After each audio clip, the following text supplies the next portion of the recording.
4 tahun lamanya, seorang pria memilih pergi jauh dari kampung halamannya. Hal itu terpaksa ia lakukan bukan untuk mencari hidup baru dan bukan pula untuk memperbaiki nasibnya. Namun kepergiannya kala itu untuk melupakan sebuah kenangan dan sebuah nama. Nama seorang pria yang ia yakini telah merebut istrinya sendiri. Sejak hari itu, rumah tangga Jano 45 tahun asal dusun Ngindahan, kecamatan Montong, Tuban, Jawa Timur nggak lagi utuh. Kepercayaan yang lama ia bangun seketika runtuh pelan-pelan. Di tahun 2019, Jano memilih jalan yang menurutnya paling aman, yaitu mengalah dan pergi. Ia membawa istri dan anaknya merantau ke Kalimantan Utara, jauh dari desa dan jauh dari masa lalu. Ia berharap jarak bisa mengubur luka-luka yang terus berlanjut. 4 tahun berlalu pada tahun 2023, atau tepatnya tatkala luka-luka itu tak bisa lagi ia pendam, seketika memuncaklah semuanya. Amarah yang selama ini dipendam Jano perlahan berubah menjadi sebuah rencana yang matang, sebuah niat busuk buah dari kedongkolan yang terus mengakar di hati dan pikirannya. Sampai akhirnya dia putuskan untuk kembali ke kampung halamannya di Tuban dan menuntaskan aksi balas dendam atas perselingkuhan yang ia yakini benar adanya. Dan di pagi 24 Oktober 2023, warga desa Hargoretno, kecamatan Kerek, Tuban dibuat gempar dengan ditemukannya sesosok tubuh manusia yang telah tak bernyawa di pinggir sebuah ladang persawahan, lengkap masih menggunakan seragam dinas pegawai negeri sipil. Warga desa segera menyadari siapa sosok pria yang menjadi korban di pagi itu. Dia bukanlah orang asing dan bukan pula pendatang. Dia dikenal sebagai pejabat desa, sosok yang sehari-hari akrab dengan masyarakat sekitar. Wajahnya pun familiar, dan kehadirannya selama ini tak pernah jauh dari kehidupan masyarakat setempat. Orang itu bernama Agus Sutrisno, 35 tahun, warga desa Sidongganti. Agus adalah seorang sekretaris desa, Agus adalah seorang suami, dan seorang ayah bagi anak-anak yang ia miliki. Dan di pagi itu merupakan titik tersuram dalam hidup Jano. Sebab segala dendam yang menurut hematnya merupakan jalan ninja terbaik untuk mengobati rasa sakit hatinya. Justru hal itu telah membuat hidup Jano masuk ke dalam terjalnya proses hukum yang akan ia jalani selanjutnya. Dan lalu, apa yang sebetulnya terjadi dan bagaimana kisah ini selengkapnya? Jadi, begini. Di sebuah rumah yang lokasinya nggak begitu jauh dari kantor desa Sidongganti, tinggallah sebuah keluarga yang di dalamnya ditinggali oleh pasangan muda yang telah diberikan 2 orang anak. Mereka adalah pasangan Agus Sutrisno 35 tahun dan istrinya Yayu. Kehidupan rumah tangga yang dijalani mereka dikatakan mulus dan lancar-lancar aja. Sejauh sepengetahuan sang istri, Yayu, dikatakan bahwa suaminya merupakan sosok yang begitu mencintai dirinya. Begitu juga dengan anak-anaknya, yang selalu nggak bisa jauh dari ayahnya itu. Walau jaranglah Yayu mendengar panggilan sayang yang terdengar dari mulut suaminya itu, ia yakin bahwa pepatah lain di hati lain di mulut menjadi semacam pedoman atas keyakinan cinta yang ia miliki. Seperti yang telah disebutkan di awal, Agus merupakan seorang pegawai negeri sipil yang menjabat sebagai sekretaris desa Sidongganti. Di mata warga, dia dikenal aktif dan berpengaruh. Namun pada dunia kerja, gambaran itu tak sepenuhnya sama. Hubungan Agus dengan kepala desa Sidongganti yang bernama Pak Ahmad disebut-sebut tak berjalan dengan harmonis. Bahkan Pak Ahmad pernah secara terbuka menyebut Agus sebagai tanda kutip raja kecil di desanya. Sebutan itu muncul bukanlah tanpa alasan. Dari informasi yang berhasil saya dapatkan, Pak Ahmad pernah mengatakan bahwa Agus suka bertindak seolah berada di atas aturan.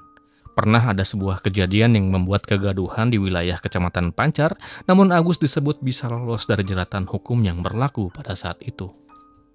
Lebih lanjut dikatakan dalam masalah cinta, Agus diam-diam menjalin hubungan terlarang dengan seorang wanita yang bernama Ririn Rumaida.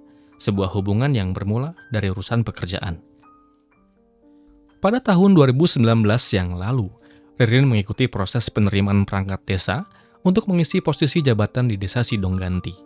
Nah, dari saat itulah dia mulai sering berinteraksi dengan Agus, yang pada saat itu telah menjabat sebagai sekretaris desa. Saat itu, Agus tak sekadar membantu proses administratif, ia juga memberikan kisi-kisi tentang soal yang menjadi syarat masuk diterima sebagai perangkat desa. Selain itu, Agus juga pernah datang ke rumah Ririn dan memberikan arahan guna menghadapi persiapan menghadapi tes masuk. Komunikasi di antara keduanya menjadi semakin sering. Hubungan yang harusnya profesional berubah menjadi urusan pribadi. dan tanpa pernah benar-benar disadari. Keduanya kemudian masuk ke dalam hubungan yang terlarang. Dari sebuah keterangan yang pernah Ririn sampaikan di hadapan majelis hakim, perselingkuhan itu berlanjut hingga terjadi hubungan yang tak seharusnya mereka lakukan.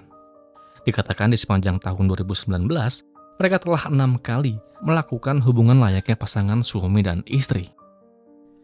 Namun ungkapannya yang menyatakan dirinya sebagai seorang simpanan pejabat desa dibantah oleh Yayu, istri Agus, dalam sebuah momen persidangan. Yayu bersaksi bahwa suaminya Agus bersih dari perselingkuhan, sebab selama ini Yayu nggak pernah sama sekali mendapatkan bukti secara langsung terkait hubungan gelap itu. Juga Yayu pernah merekam pernyataan Ririn yang mengatakan bahwa Agus dan Ririn nggak pernah satu kali pun menjalin sebuah hubungan. Rekaman itu dalam bentuk flash disk, Yayu serahkan sebagai barang bukti di persidangan. Namun semuanya berbanding terbalik dengan keterangan Jano yang merupakan suami dari Ririn. Dikatakan bahwa ia melihat secara langsung bagaimana pesan-pesan singkat yang berisi nada-nada asmara itu tersimpan dengan rapi di dalam handphone milik Ririn, istrinya. Selain itu, Jano juga mengatakan bahwa dirinya pernah menemukan foto-foto yang tak pantas yang dikirimkan oleh Ririn kepada Agus. Semua itu ia bawa juga sebagai barang bukti di muka persidangan. Jano tentu marah, benci, dan gusar setelah tahu adanya perselingkuhan yang terjadi di antara Ririn dan Agus. Jano kenal banget dengan Agus, si sekde Sidongganti, sebab dikatakan Agus merupakan keponakan dari Jano. Jadi perselingkuhan yang terjadi kala itu merupakan perselingkuhan antara keponakan dan tantenya sendiri. Pada akhir tahun 2019, Jano yang merasa telah tak mampu menghadapi kelakuan istrinya yang semakin tak bisa ia kendalikan, akhirnya mengajak Ririn dan anak-anak mereka untuk pindah dan merantau ke Pulau Kalimantan, tepatnya di Kalimantan Utara.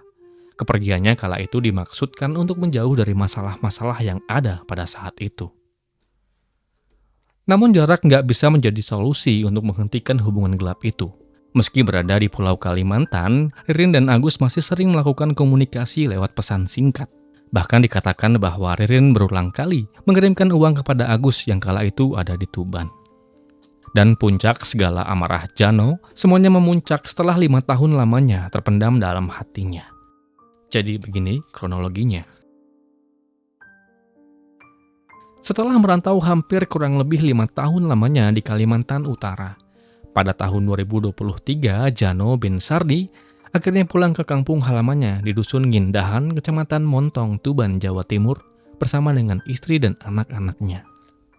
Namun kepulangannya itu bukan membawa ketenangan seperti yang ia bayangkan, sebab sekitar 5 bulan setelah mereka kembali dan tinggal di rumahnya, Jano kembali mengetahui bahwa istrinya masih menjalin komunikasi dengan Agus Sutrisno, keponakannya, sekaligus sosok yang sejak lama dia anggap sebagai penyebab rusaknya hubungan rumah tangganya dengan Ririn. Dan dari hal inilah amarah lama yang sempat ia pendam kembali muncul. Dendam yang sebelumnya ia coba kubur selama di perantauan justru semakin menguat. Hingga pada Minggu 22 Oktober 2023, Jano mulai memantapkan niatnya untuk melakukan penghilangan nyawa kepada Agus Sutrisno. Niat itu nggak ia jalankan seorang diri, tentu Jano butuh tandem untuk melakukannya. Sebagai info, ini merupakan kali keduanya Jano melakukan percobaan penghilangan nyawa kepada Agus. Di percobaan yang pertama yang ia lakukan di tahun 2021 yang lalu, semuanya gagal menghilangkan Agus Sutrisno. Kala itu Jano rela menggelontorkan uang sebanyak 6 juta rupiah untuk mengupahi seorang algojo yang bernama Wawan untuk menabrakkan Agus dengan mobil. Dikatakan kala itu Wawan berhasil menabraknya, namun syukurlah Agus hanya mengalami luka-luka lecet. Di usaha yang kedua ini, Jano kemudian melibatkan adiknya sendiri yang bernama Nardi bin Sardi. Dan singkatnya esok harinya pada Senin malam 23 Oktober 2023 jam 7 malam. Jano menghubungi Kepala Desa Sidongganti, Pak Ahmad dari ponselnya dengan maksud minta bantuan agar Pak Ahmad menghubungi Nardi dan mengatur pertemuan. Singkatnya, pada pukul 10 malam, Jano, Nardi, dan Pak Ahmad bertemu di sebuah area hutan di selatan Desa Sidongganti, Kecamatan Kere. Dalam pertemuan yang singkat itu, Jano secara terang-terangan menyampaikan niatnya untuk menghabisi nyawa Agus. Ia menyebutkan bahwa dirinya telah dipermalukan selama bertahun-tahun dan merasa terancam, sehingga memilih menyerang lebih dulu. Sementara itu, Nardi sempat menyatakan keberatan jika harus terlibat secara langsung. Dia hanya bersedia mendampingi asalkan namanya nggak disebut dan tak dilibatkan secara terbuka. Deal, Jano menyanggupi dengan mengatakan bahwa semua resiko akan ia tanggung sendiri. Masih dalam keterangan yang Jano sampaikan di muka persidangan, dalam pertemuan itu Ahmad menyampaikan informasi penting bahwa esok pagi Agus akan datang ke sebuah acara di kantor Kecamatan Kerek jam 8 pagi. Lanjut singkatnya, setelah sekitar 15 menit berada di lokasi dan melihat ada orang yang lintas, ketiganya kemudian membubarkan diri dan kembali ke rumahnya masing-masing. Pada Selasa pagi 24 Oktober 2023 jam 7 pagi, Jano mulai menjalankan rencananya. Kala itu setelah mantap dengan niatnya, ia lalu meminjam sebuah mobil pickup Mitsubishi L300 warna hitam dari temannya dengan alasan untuk angkut barang. Dan dengan mobil itulah yang akan Jano gunakan sebagai alat untuk menghilangkan nyawa Agus. Persis seperti apa yang pernah Wawan lakukan di tahun 2021 yang lalu. Bedanya di tahun 2024 ini, Jano sendirilah yang membawa mobil itu lengkap dengan sebuah sajam yang terangguk dengan rapi di atas kursi penumpang yang kosong. Sementara di waktu yang hampir sama, Nardi juga telah siap siaga di sebuah warung kopi di Desa Sidongganti untuk memantau dari arah yang berbeda. Hingga di jam 8.45, Agus yang ditunggu pun tiba. Kala itu Nardi melihat Agus melintas menggunakan sepeda motor Kawasaki KLX dengan mengenakan pakaian dinas. Saat itulah Nardi mulai membuntuti Agus dari belakang menggunakan sepeda motor miliknya. Bahkan ia sempat berhenti dulu di jalan untuk mengambil sebatang kayu sepanjang kurang lebih 1 meter sebelum kembali melanjutkan pengejaran. Ketika Agus mendekati pertigaan Dusun Bawi Desa Hargoretno, Nardi segera menghubungi Jano dan memberitahu posisi target yang kala itu terlihat buru-buru. Dan tepat pada jam 9 pagi, Jano akhirnya melihat Agus melintas dan langsung mengikutinya dari belakang dan masih menggunakan mobil pickup yang ia pinjam dari kawannya itu. Hingga setelah berjalan kurang lebih 1 kilometer dan masuk ke ruas jalan yang sepi, Jano yang masih dipenuhi dengan rasa emosi dan amarah, segera ia injak pedal gas mobil pickup itu. Dan ia tahu sepeda motor Agus dari belakang. Sepeda motor Agus lalu terjatuh dan Agus terpelanting ke bahu jalan. Sadar bahwa dirinya baru saja mengalami laka lantas yang tak wajar, Agus yang curiga sempat berdiri dan mencoba melarikan diri. Namun pelarian itu sempat terhenti ketika Jano segera turun dari mobil, sambil ia bawa sajam dan langsung melakukan penyerangan. Kala itu Agus sempat mencoba untuk menangkis. Tak lama kemudian Nardi pun tiba. Nardi ikut menghampiri dan mengarahkan kayu yang ia bawa ke arah kepala Agus berkali-kali. Dalam kondisi terancam, Agus kembali mencoba untuk berlari ke arah ladang persawahan. Namun kembali usaha itu gagal ketika Jano berhasil menangkapnya dan ia arahkan bogem mentahnya ke pundak Agus hingga ia terjatuh terpelanting ke atas tanah. Dan saat itulah Jano mengarahkan sajam yang ia bawa ke tubuh Agus berkali-kali dan berkali-kali tanpa ampun. Agus tak sempat melakukan perlawanan, hingga tubuhnya pun jatuh ke tanah dan tak bergerak. Atas serangan fatal dan mendadak itu, Agus kemudian dipanggil Tuhan Yang Maha Kuasa. Saya ucapkan duka yang mendalam. Setelah memastikan kepergian Agus, Jano kemudian meninggalkan lokasi dengan berjalan kaki menuju wilayah Kecamatan Gerabakan. Sementara Nardi melarikan diri ke arah Desa Wolu Tengah dan membakar pakaian yang ia gunakan untuk menghilangkan barang bukti dan selesai. Terungkapnya kasus ini diawali dengan ditemukannya tubuh Agus yang menjadi korban di area ladang persawahan di Desa Hargoretno pada Selasa 24 Oktober 2023 jam 9 pagi. Seorang warga yang secara gamblang menyaksikan betapa mobil pickup itu melaju dan menghantam seseorang membuatnya penasaran dan kemudian mendekat. Setelah mencoba menelaah apa yang sedang terjadi, ia pun tersadar bahwa di pagi itu ia baru saja melihat sebuah kasus penghilangan nyawa di depan matanya sendiri. Di lokasi kejadian, selain terdapat tubuh yang bernoda merah, juga ditemukan sebuah mobil pickup hitam yang ditinggalkan oleh Jano begitu saja, dan sebuah sepeda motor Kawasaki KLX milik korban. Singkatnya, setelah laporan diterima, petugas kemudian hadir melakukan olah TKP dan melakukan evakuasi korban ke rumah sakit untuk keperluan pemeriksaan. Masih di hari yang sama, Jano bin Sardi dengan segala keikhlasan dan akal sehatnya, dengan wajah tertunduk dan jantung yang berdebar, ia kemudian datangi kantor polisi dan ia serahkan dirinya dengan sukarela. Ia akui bahwa ialah dalang dari kegaduhan yang menyangkut nyawa Agus Sutrisno. Kala itu ia mengaku bahwa ia seorang diri yang melakukannya. Namun petugas nggak begitu saja percaya akan akuan yang Agus akui. Petugas mendapatkan informasi dari saksi yang mengatakan di pagi itu terdapat 2 orang pelaku yang melakukan penghilangan nyawa kepada Agus di tengah jalan. Dari keterangan inilah Nardi Bensardi, adik kandung Jano sekaligus om atau paman dari korban Agus, berhasil diamankan. Di dalam persidangan yang kemudian digelar di Pengadilan Negeri Tuban, terdapat silang pendapat antara Kades Sidoganti yang bernama Ahmad dengan para terdakwa. Ahmad mengaku bahwa di malam itu di pertemuan yang dihadiri oleh Jano dan Nardi hanya membahas bisnis pasir kuarsa. Namun pernyataan itu dibantah oleh Jano. Jano mengaku bahwa ia tak tahu menahu tentang pasir itu.